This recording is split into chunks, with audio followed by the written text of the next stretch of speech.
ज्ञानतिमिरन्धस्य ज्ञानाञ्जनशलाकया चक्षुरुन्मिलितं येन तस्मै श्रीगुरवे नमः।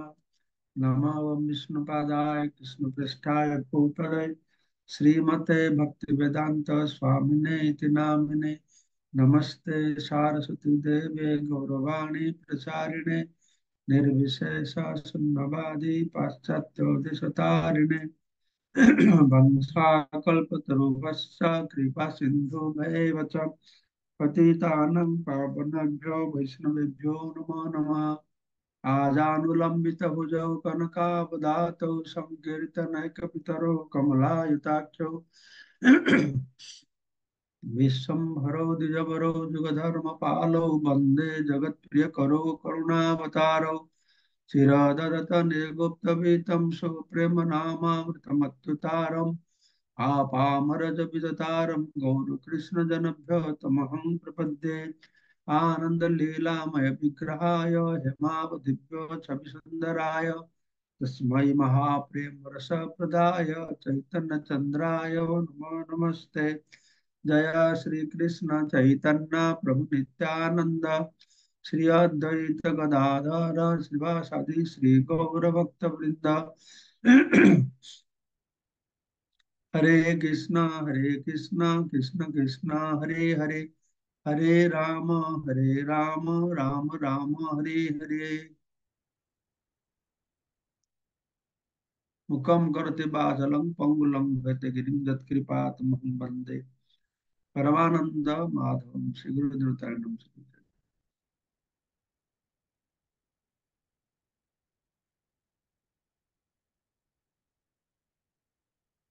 তো আমরা অধ্যয়ন করে শ্রবণ করছি শ্রী চৈতন্য চরিতামৃত আদিলীলা সপ্তম পরিচ্ছেদ, মহাপ্রভু এবং কাশীর মায়াবাদী স্ত্রীর মধ্যে কথোপকথন।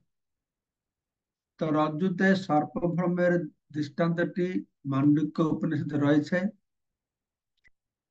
কিন্তু তার মাধ্যমে দেহকে আত্মা বলে মনে করার ভ্রান্তি বর্ণনা করা হয়েছে। এই রজ্জুতে সর্প ভ্রম এই দৃষ্টান্তটি মায়াবাদীরা দিয়ে থাকে।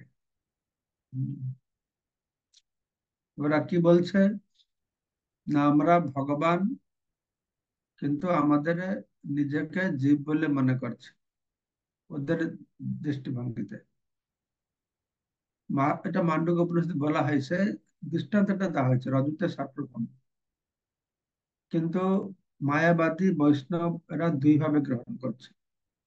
মায়াবাদীরা বলছে যে এই ভ্রমটি কি না, আমরা ভ্রমবশত আমি ভগবান নিজেকে জীব বলে মনে করছি।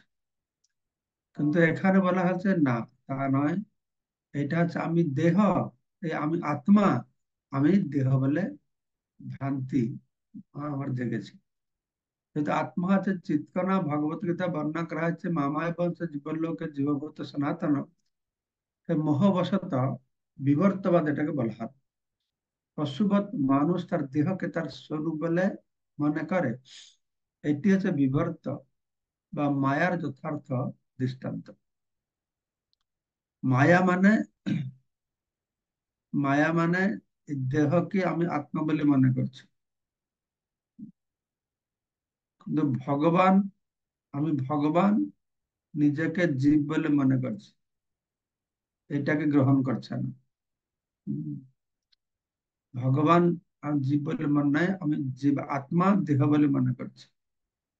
তো এই বিবর্তের কথা বর্ণনা করা হয়েছে, অতত্ত্বত হি অন্যথা বুদ্ধির বিবর্ত ইতি উদাহৃত। প্রকৃত সত্য না জেনে একটি বস্তুকে অন্য বস্তু বলে ভুল করা, অর্থাৎ দেহকে আত্মা বলে মনে করা, তাকে বলে বিবর্তবাদ। দেহকে আত্মা বলে মনে করছে যে সমস্ত জীব, তারাই সকলেই বিবর্তবাদের দ্বারা বিভ্রান্ত।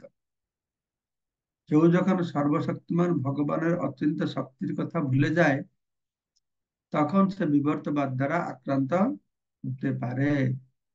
পরমেশ্বর ভগবান যে কখনো পরিবর্তিত না হয়, একই সত্তায় চিরকাল বিরাজ করেন, সেই তত্ত্ব উপনিষদে বর্ণনা করা হয়েছে ভগবানের পরিবর্তন হয় না, ভগবানের পরিণাম নেই, কিন্তু শক্তির পরিণাম আছে।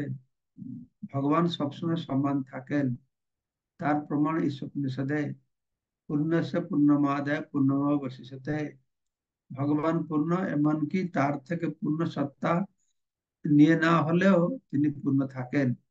জড়জগৎ ভগবানের শক্তির প্রভাবে প্রকাশিত, তবুও তিনি হচ্ছেন সেই একই আদি পুরুষ। এই জড়জগৎ সবকিছু ভগবান থেকে প্রকাশ হয়েছে, তবুও তিনি একরকম থেকে গেছেন। তিনি কি রকম, কিসেতে ক্রম থেকেছেন, তার রূপ, তার পরিকর, তারা একই রকম থাকছে, তা কখন ক্ষয় হয় না। শিল যুব গোস্বামী তার পরমাত্মা সন্দর্ভে বিবর্তবাদ সম্বন্ধে বলেছেন, বিবর্তবাদের প্রভাবে কল্পনা করা হয় যে জীব ও জগৎ ব্রহ্ম থেকে অভিন্ন। এখানে আবার বিবর্তবাদ, সেখানে বলা হলো জীব, আচ্ছা, সেখানে বলা হলো বিবর্তবাদ হচ্ছে দেহকে আত্মা বলে মনে করা। এখানে বলেছে জীব ও জগৎ ব্রহ্ম থেকে অভিন্ন, এটা মনে করে। জীব, জীব ও জগৎ, জীব ও জগৎ, আত্মাটা জগৎ থেকে ভিন্ন। ঠিক আছে, এটাও ঠিক। আহ, জীব ও জগৎ ব্রহ্ম থেকে অভিন্ন, বিবর্তবাদের প্রভাব, এটা কল্পনা করা হয়। প্রকৃত তত্ত্ব সম্বন্ধে অজ্ঞতার ফলে এই ধরনের ধারণার উদয় হয়। পরতত্ত্ব বা পরব্রহ্ম সব সময় এক ও অভিন্ন, তিনি পূর্ণ চিন্ময়, তাই তিনি অন্য সমস্ত ধর্মরহিত, সর্ববিলক্ষণ এবং অহংকার শূন্য। তার পক্ষে অজ্ঞানের দ্বারা মোহাচ্ছন্ন হওয়া এবং অজ্ঞানের আশ্রয় গ্রহণ করা বা ভ্রমযুক্ত হওয়া কখনোই সম্ভব নয়। ব্রহ্মবস্তু পরম অলৌকিক বস্তু, সুতরাং তাতে ক্ষুদ্র মানুষের অচিন্তনীয় শক্তির সম্ভাবনা আছে। হুম।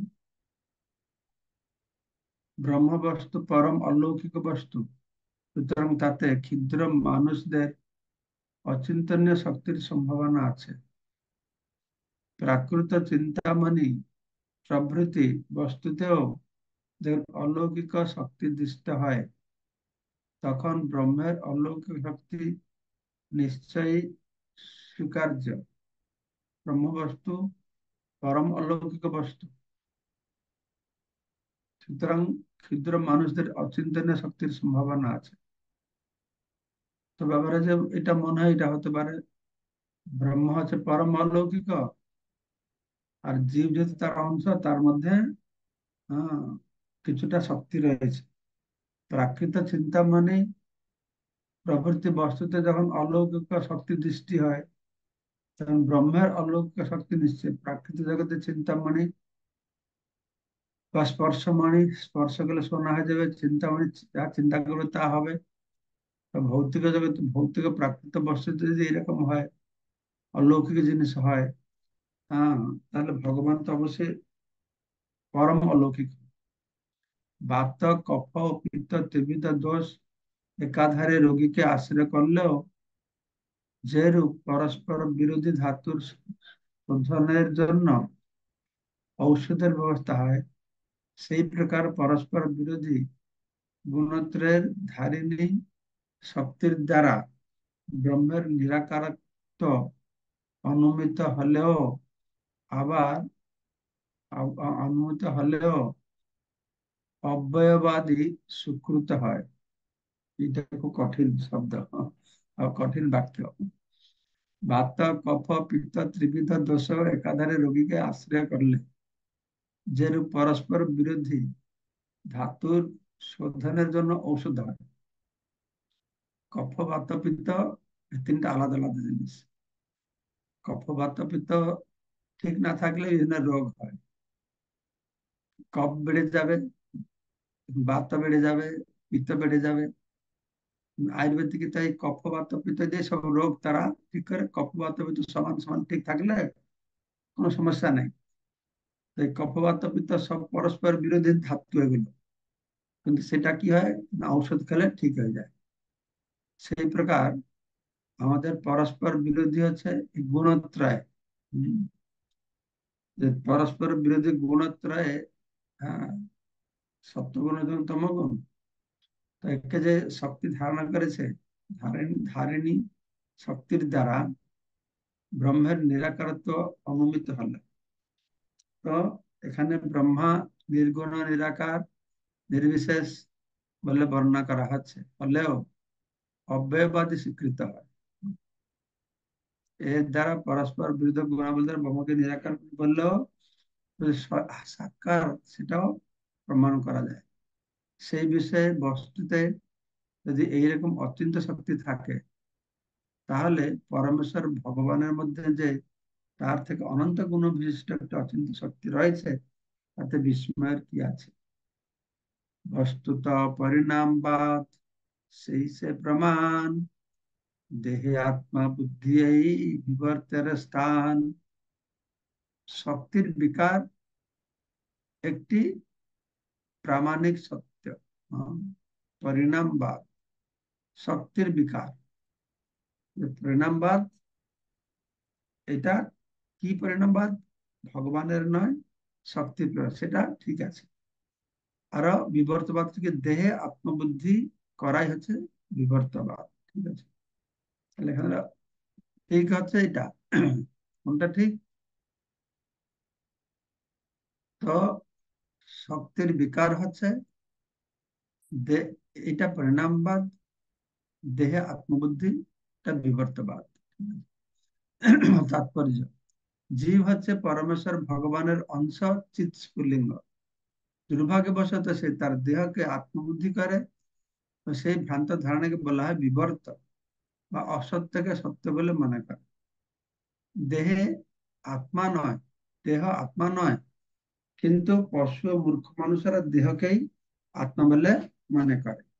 বিবর্তমানে বিবর্তমানে আত্মার স্বরূপের পরিবর্তন নয়, দেহকে আত্মা বলে মনে করার ভ্রান্তি হচ্ছে বিবর্ত। তো এখানে বলা হলো বিবর্তমানে আত্মার স্বরূপ পরিবর্তন হচ্ছে না। যেরকম পরিণাম আর বিবর্ত, এই দুটো শব্দই ব্যবহার করছে মায়াবাদীরা, দুটো শব্দই ব্যবহার করছে বৈষ্ণবরা। কিন্তু মায়াবাদীদের ব্যাখ্যা অনুসারে পরিণাম হচ্ছে ভগবানের পরিণাম, পরিবর্তন হয় জীব হচ্ছে।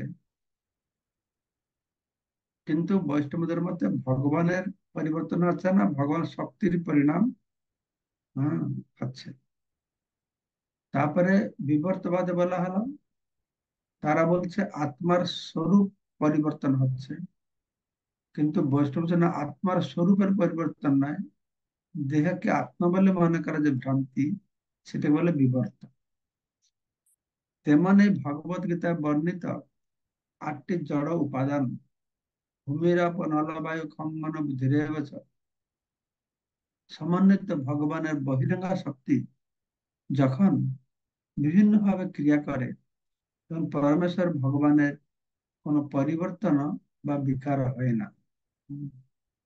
আমরা দেখতে পাচ্ছি যে জড় উপাদান সমন্বিত এটা বহিরঙ্গা শক্তি যখন বিভিন্ন ক্রিয়া করে, তো পরমেশ্বর ভগবানের কোনো পরিবর্তন বা বিকার হয় না।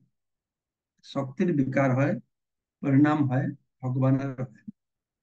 অবিচিন্ত শক্তিযুক্ত শ্রী ভগবান ইচ্ছায় জগৎ রূপে পায় পরিণাম।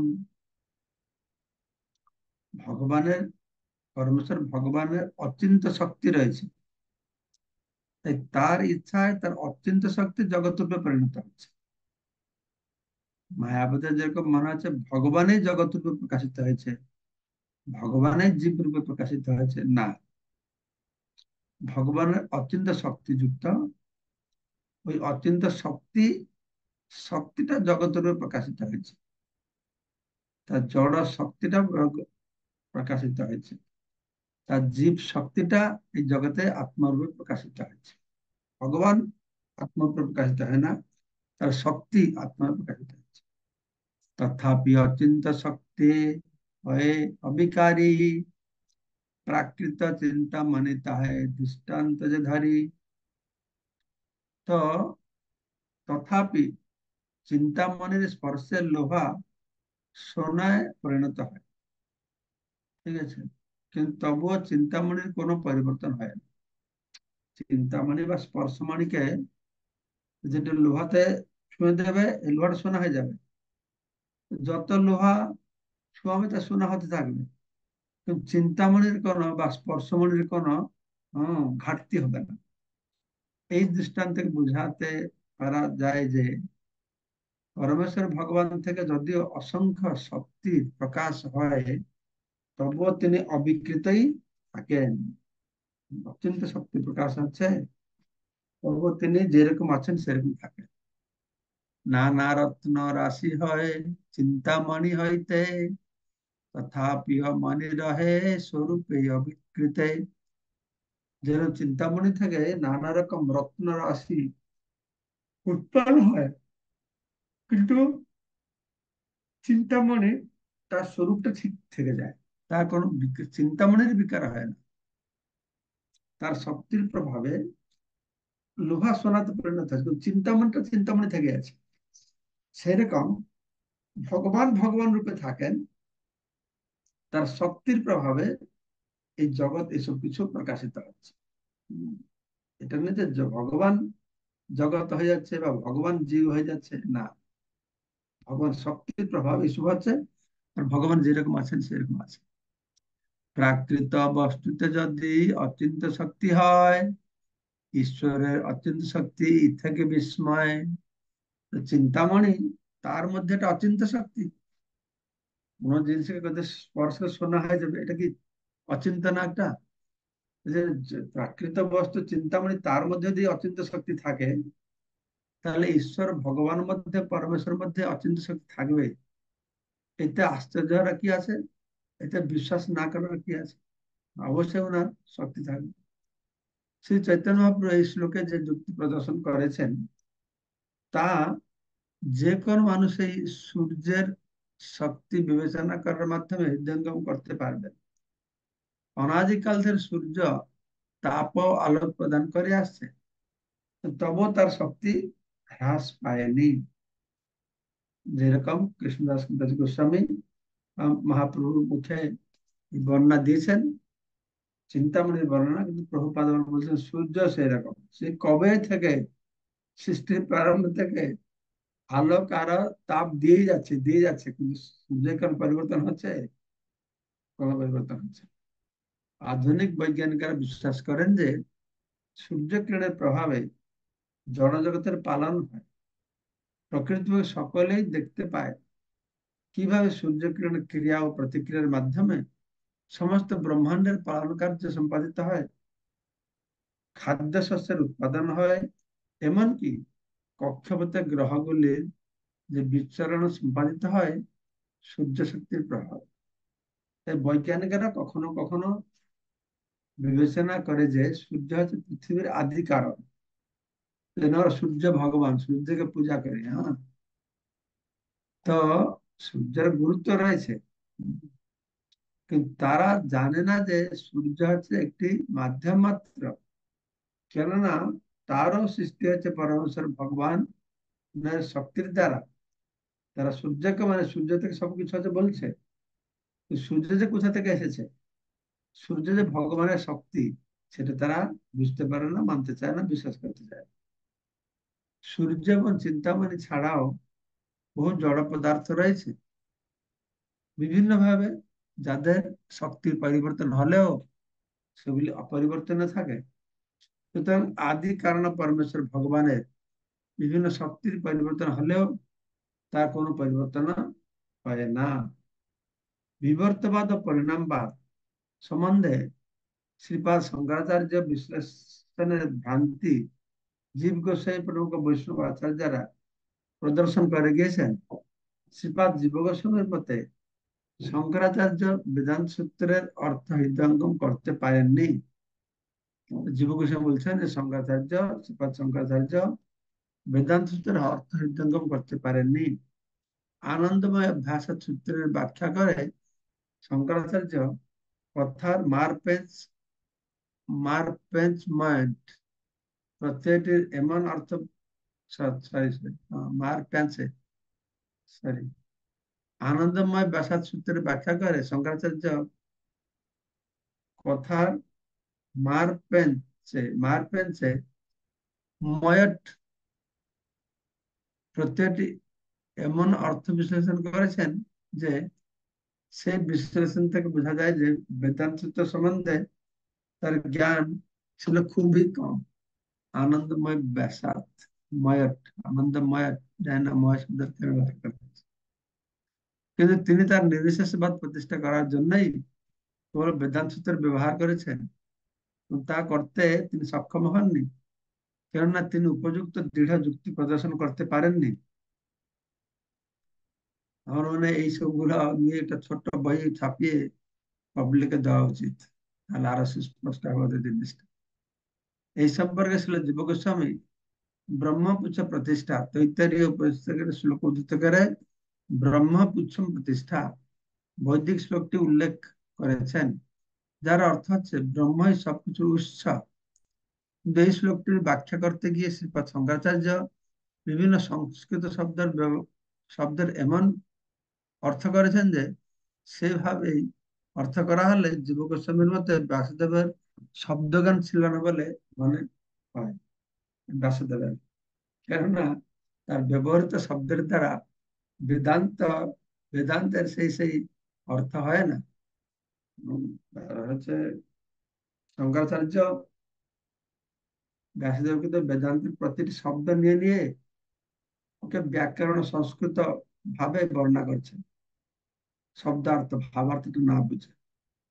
তাই প্রভুপাদ বলছেন যদি আমরা শঙ্করাচার্যকে গ্রহণ করি, তার ব্যাখ্যাকে সে শব্দ ভিত্তিতে সংস্কৃত ভিত্তিতে করতে, তাহলে ব্যাসদেব যে শব্দ জ্ঞান ছিল না সেরকম মনে হবে। হ্যাঁ, যেহেতু ওই সমস্ত শব্দ শঙ্করাচার্য যেরকম ব্যাখ্যা দিচ্ছেন তার দ্বারা কি হচ্ছে বেদান্তের সেই অর্থ সেই অর্থ হয় না।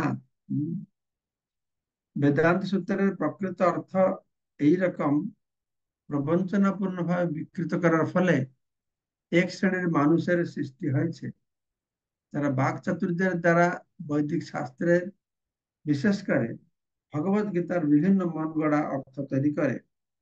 সেই সময় সেই সমস্ত মূর্খ পণ্ডিতদের একজন কুরুক্ষেত্র শব্দটি অর্থ বিশ্লেষণ করে বলেছেন এই দেহটি হচ্ছে কুরুক্ষেত্র।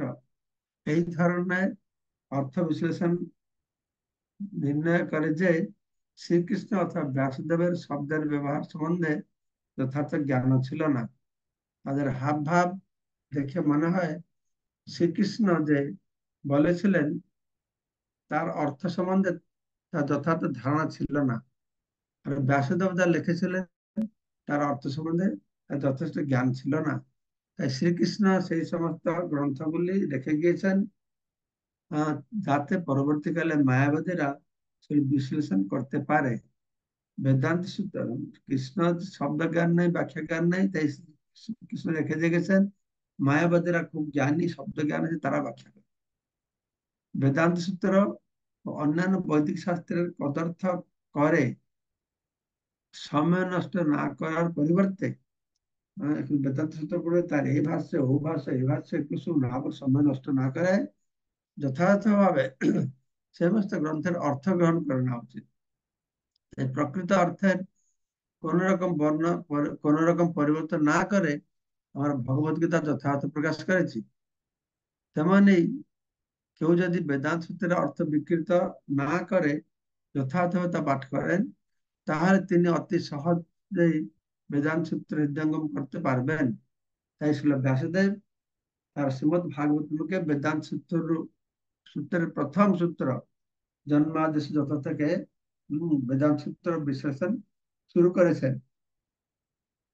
প্রভুপাদ বলতে চাইছেন যে বেদান্ত সূত্র যে ব্যাসদেব লিখেছেন, তার সূত্র তিনি তার ব্যাখ্যা তিনি নিজে দিয়ে গেছেন। বেদান্ত সূত্রের ব্যাখ্যাটা কি? ব্যাখ্যা হচ্ছে শ্রীমদ্ ভাগবতম। তো বেদান্ত সূত্রের প্রথমে যা বলা হয়েছে ভাগবত তাই বলা আছে। অর্থাৎ ব্রহ্ম জিজ্ঞাসা, ব্রহ্ম জিজ্ঞাসা কর ব্রহ্মকে না জন্মাদেশ যেতে হয়। তো বেদান্ত সূত্রে শুধু জন্মাদেশ যত বলা হয়েছে, আরো ভাগবত এটাকে আরো বাড়িয়ে ব্যাসদেব প্রসারিত করে বলেছেন, জন্মাদেশ যত অন্যাদ ইতর চার্থস্য অভিজ্ঞ স্বরা তেন ব্রহ্মা হৃদয় আদি কবয় মুচ্যন্তি যত সুরায়। এরকম আরো শ্লোক আছে, ঠিক আছে। আমি বাস্তব বস্তু ধ্যান করি। বাস্তব বস্তু কে? ভগবান। তিনি হচ্ছেন বাস্তব, শ্রীকৃষ্ণ হচ্ছেন বাস্তব। তিনি সর্বকারণে কারণ, ঈশ্বর পরম কৃষ্ণ সচ্চিদানন্দ বিগ্রহ, সর্বকারণে কারণ, যার থেকে সমস্ত জগৎ জগৎ সৃষ্টি হয়েছে। অহম সর্বস্ব মত ব্রহ্মবর্ততে, তাকে আশ্রয় করে সবকিছু বিরাজ করে। যেভাবে একটা সূত্রকে আশ্রয় করে সমস্ত মুক্তমালা গুলো বিরাজ করে, ভগবানকে আশ্রয় করে সমস্ত ব্রহ্মাণ্ড বিরাজ করছে। তো নিত্য জ্যোতির্ময় সেই পরমেশ্বর ভগবানের আমি ধ্যান করি, যিনি প্রত্যক্ষ পরোক্ষ ভাবে সবকিছু সম্বন্ধে অবগত, যিনি সম্পূর্ণভাবে স্বাধীন স্বরাট। পরমেশ্বর ভগবান সর্বাঙ্গ সুন্দর ভাবে সবকিছু সম্পাদিত করতে জানেন। তিনি অভিজ্ঞ, তিনি সর্বদাই পূর্ণ জ্ঞানময়। তাই ভগবত গীতার 7 নম্বর অধ্যায় 26 নম্বরে তিনি বলেছেন যে তিনি অতীত বর্তমান ভবিষ্যৎ সম্বন্ধে সবকিছু জানেন, কিন্তু কৃষ্ণ ভক্ত ছাড়া অন্য কেউ তাকে যথাযথভাবে যথাযথভাবে জানে না। তাই কৃষ্ণ ভক্তরা অন্তত আংশিক ভাবে পরম তত্ত্ব পরমেশ্বর ভগবানকে জানেন, কিন্তু মায়াবাদীরা যারা পরম তত্ত্ব নিয়ে কেবল কল্পনা করে, তারা কেবল অনর্থক তাদের সময়ে অপচয় করে। ঠিক আছে, কালকে আমরা 128 থেকে শ্রবণ করব। আর কোনো প্রশ্ন থাকলে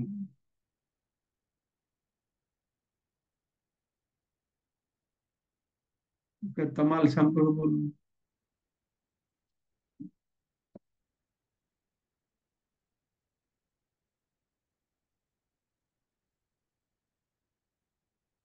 তমাল সম্প্রভু। হরে কৃষ্ণ মহারাজ, দণ্ডবোধ মহারাজ।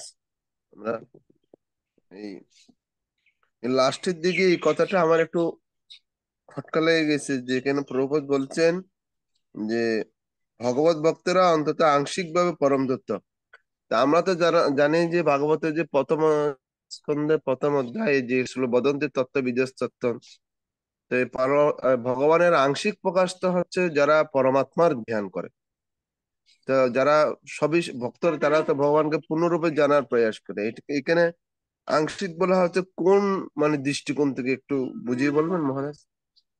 কোথায় কি আংশিক আমরা বলা তো হয়েছে? সবই, কোথায় আংশিক বলা হয়েছে বলছো? এই যে লাস্টের দিকে, তাই ভগবত ভক্তেরা অন্তত আংশিক ভাবে পরম তত্ত্ব পরমেশ্বর ভগবানকে জানেন, কিন্তু মায়াবাদীরা যারা পরম তত্ত্ব নিয়ে কেবল জল্পনা। তো এই ভগবানের আংশিক পরম তত্ত্ব যারা পরমাত্মার ধ্যান করে, ওই যে ভগবানের 3টে প্রকাশ রয়েছে না, আহ সব অদ্বৈত বদন্তি তত্ত্ব বিদ্যা তত্ত্ব যদ জ্ঞান মধ্যম ব্রহ্মইতি, ব্রহ্মর উপাসনা, পরমাত্মার ধ্যান, আর সবিশেষ ভগবানের ধ্যান। তা আমরা তো জানি আংশিক আংশিক প্রকাশটা হচ্ছে যারা পরমাত্মার ধ্যান করে, চতুর্ভুজ প্রকাশ। কিন্তু এখানে প্রভুপাদ ভগবত ভক্তদের আংশিক বলা হচ্ছে, এটা বুঝতে পারছি না। শোনো, মন দিয়ে শোনো। পরম তত্ত্ব বস্তু আছে একটা, ঠিক আছে? তাকে আচ্ছা, 3 ভাবে জানা হয়: ভগবান রূপে, পরমাত্ম রূপে, আর নিরাকার ব্রহ্ম রূপে। ঠিক আছে। আচ্ছা, ভগবান রূপে জানা হচ্ছে পূর্ণ, পরমাত্ম রূপে জানা আছে আংশিক। ঠিক আছে। পরমাত্ম রূপে জানাটা আংশিক জানা। কাকে জানা? কাকে আংশিক রূপে জানলাম? না, পরম অদ্বয় বস্তুকে আমি আংশিক ভাবে বুঝতে পেরেছি, তো তাকে পরমাত্মা রূপে জানি। যদি ভগবানকে আমি জানতাম তাহলে পূর্ণমাত্রা জানি। ঠিক আছে।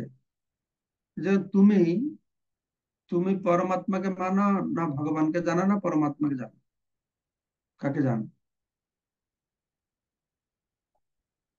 তুমি ভগবানকে জানো তো? হরি বল। কি হলো? এই রোজ একে কে মিউট করে দেয় কেন? ওরা শুনে নিজে হয়ে যায়। ফুবু আবার হ্যান্ড রাইজ করেন, আমার ফুবু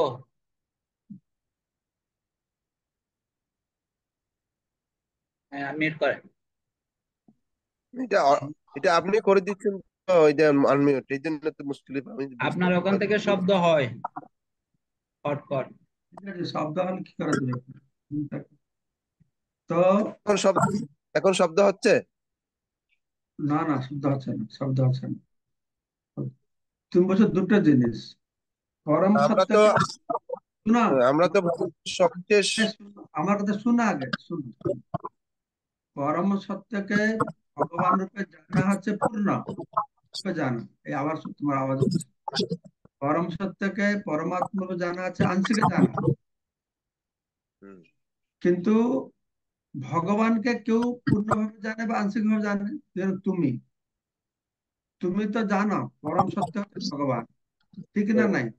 হ্যাঁ কি না? হ্যাঁ, জানো। কিন্তু ভগবানকে কি পূর্ণরূপে তুমি জানো? না, তাহলে এটা তো বুঝতে সম্ভব না।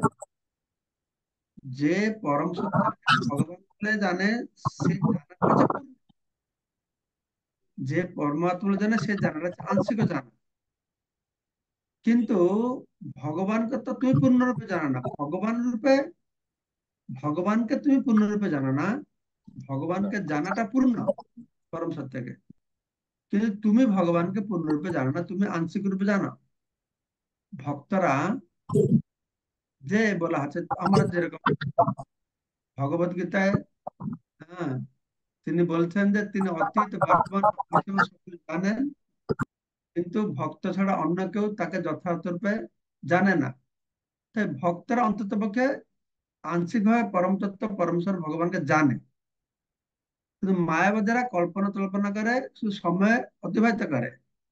অর্থাৎ ভক্তরা আমরা যে ভগবান সাকার, কৃষ্ণ ভগবান, এগুলো গ্রহণ করেছি, তার মানে আমরা কিছুটা পরম তত্ত্বকে জানি। ঠিক না? নাই?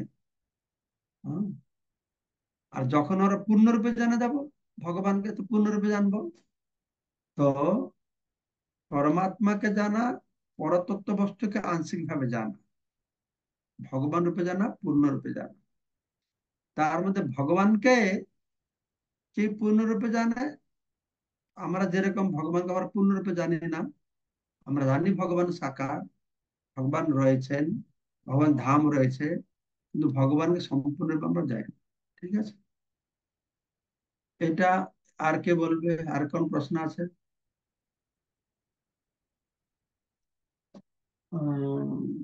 ওকে, জয়ন্ত, জয়ন্ত মাতাজি বলুন।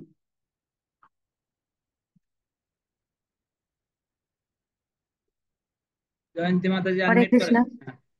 হ্যাঁ, করেছি। প্রভু প্রণাম, প্রভু প্রণাম মহারাজ। বলছি এখানে দেখেন একটা বলেছেন যে ব্রহ্ম উৎসং প্রতিষ্ঠা, অর্থাৎ ব্রহ্মই সবকিছুর উৎস। মহারাজ, এটা মানে শঙ্করাচার্য বলেছিলেন তো, এই মায়াবাদ ভাষ্য তো মহারাজ এটা। না না না, এটা ভাষ্য নয়, এটা মনে হয় শ্রুতির কথা, বেদের কথা, যে ব্রহ্ম সবকিছুর সৃষ্টির কারণ। ঠিক আছে। হ্যাঁ মহারাজ। আর একটা ওই যে কুরুক্ষেত্র শব্দটা ব্যবহার করা হয়েছে, এটাও তো মায়াবাদ। আর মন গড়া একটা আর কি, সেটা একটা মন গড়া। কুরুক্ষেত্র বলে জায়গা আছে, সেখানে যুদ্ধ হয়েছে, পঞ্চপান্ডব ছিল, কেউ মন থেকে বলছে না কুরুক্ষেত্র হচ্ছে শরীর, পঞ্চপান্ন পাঁচটা ইন্দ্রিয় তার একটা, এরকম বলছে। ঠিক রমেশ আছে, গৌর প্রভু ঠিক আছে বলেন। মহারাজ, প্রণাম মহারাজ। ব্রুনেশ গৌর প্রভু বলো। হরে কৃষ্ণ, ধন্যবাদ প্রণাম মহারাজ। মহারাজ একটু বলছিলেন যে ওই শব্দ জ্ঞানী যারা বাক চাতুর্যের দ্বারা ই করেন, যারা শব্দ জ্ঞানী এই তারাও কি মায়াবাদী? যারা সব শব্দজ্ঞানী মায়াবাদী নয়, কিন্তু মায়াবাদীরা এই ব্যাকরণ, সংস্কৃত আক্ষরিক শব্দ দিয়ে ব্যাখ্যা করে, গৌণ ব্যাখ্যা, বুঝতে পারছো? মুখ্য ব্যাখ্যাটাকে বাদ দেয়। হুম, তো মায়াবাদীরা মহারাজ যারা হুম, মহারাজ যারা ভগবানকে আড়াল করে, মানে নিজেদের মানে ভগবান বা নিজেদের বড় গুরু মনে করে, কিন্তু ভগবানের কোনো সাধনা নাই, তারা কি মায়াবাদীর? ও সে একরকম সেই দলের হবে, একরকম সেই দলের হবে। হুম, যেরকম যেরকম গোল লাউ আর লম্বা লাউ, সবটা লাউ, যেটা গোল এটা লম্বা। ঠিক আছে, জয়ানন্দ জয়দেব প্রভু। হরে কৃষ্ণ, দণ্ডত প্রণাম মহারাজ। হুম, মহারাজ, ওই আমরা বেশ কয়েকদিন ধরে যে ক্লাসগুলোতে শুনতেছি যে ভগবানের তো রূপান্তর হচ্ছে না, ভগবান দিব্য নিত্য। ভগবদ গীতা বিভিন্ন জায়গা থেকে আপনি প্রুফ করলেন। ব্রহ্মসংহিতায় এবং শিব তত্ত্ব বর্ণনা করার সময় ওই দুধ এবং দইয়ের উদাহরণ দেওয়া হয়েছে। আহ, মানে ওইখানে শিব তত্ত্ব যখন বর্ণনা করা হয়েছে, দধি বিশেষ, যে দুধ থেকে দই যেরকম হয়েছে, তাহলে এই বিষয়টাকে আমরা কিভাবে তাহলে ইয়ে করব, দেখবো?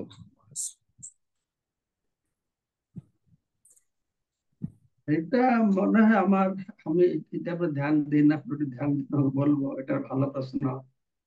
তো সেটা মনে হয় এটা দৃষ্টান্তের দ্বারা যে বুঝাবার জন্য আমাদেরকে দুধ দইয়ের কথা বর্ণনা করা হয়েছে, যে দুধ থেকে দই হবে, দই থেকে দুধ হয় না। তো কিন্তু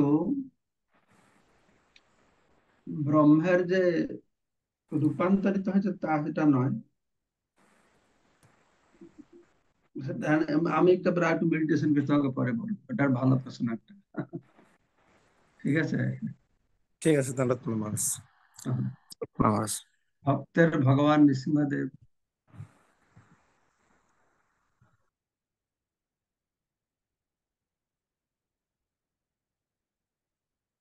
কোথায় গেলেন? ভক্তের ভগবান ওকে তো আনমিউট দিয়েছি মহারাজ, ও বেরিয়ে গেছে। সুভাষিনী মাতাজি বলে।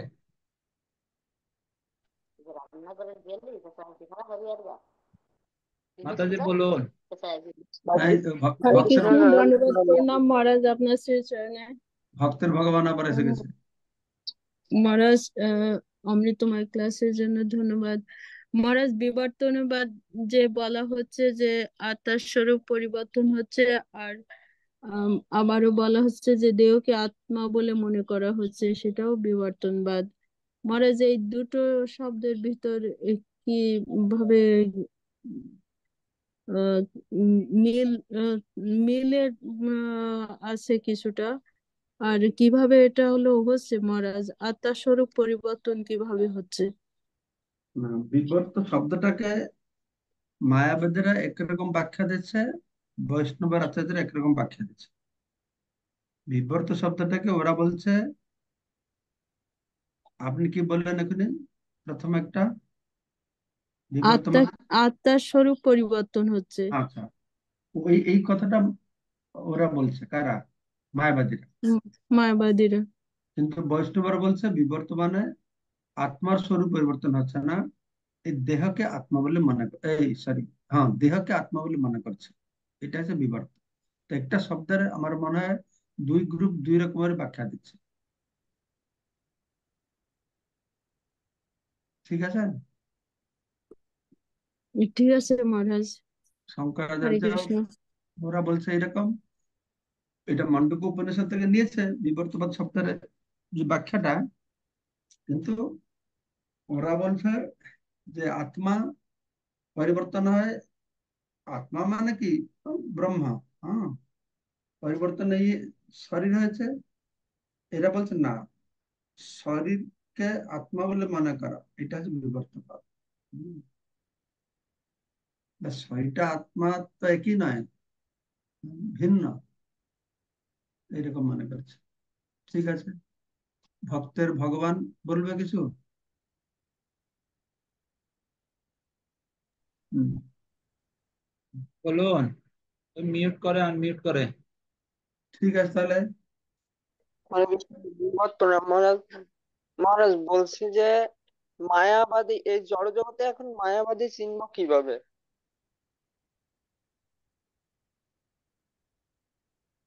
মায়াবাদী মায়াবাদী চিনার উপায় কি? মায়াবাদী যারা কল্পনা জল্পনা করে কিছু বলে মন্ত্র গড়া, তারা মায়াবাদী। যারা বলে যে ব্রহ্ম বিকার যুক্ত হয়, জীব হয়েছে আর জগৎ হয়েছে, তারা মায়াবাদী। মায়াবাদী মানে উম, ব্রহ্ম মায়ার গুণের সংস্পর্শে এসে জীব হয়েছে আর জগৎ হয়েছে, তারা মায়াবাদী। ঠিক আছে, হরিবল। মহারাজ উনি হরিবল। আবার মিউট করে ফেলছেন। হ্যাঁ, ঠিক আছে, বাদ দাও। তো ঠিক আছে, তাহলে সবাইকে অশেষ ধন্যবাদ। বাঞ্ছা কল্পতরুভ্যশ্চ কৃপা সিন্ধু ভবচ পতিতানাং পাবনেভ্যো বৈষ্ণবেভ্যো নমো নমঃ। পঞ্চকল্পতরুভ্যশ্চ কৃপা সিন্ধুভ্যেব চ পতিতানাং পাবনেভ্যো জয় বৈষ্ণবেভ্যো শিল নমো প্রভুপাদ নমঃ। প্রণাম কি জয়, মহারাজ, প্রণাম প্রভু। মহারাজ কি জয়, জয় জয় নিতাই চৈতন্য গৌর চৈতন্য দাস পরমানন্দে। কি জয়।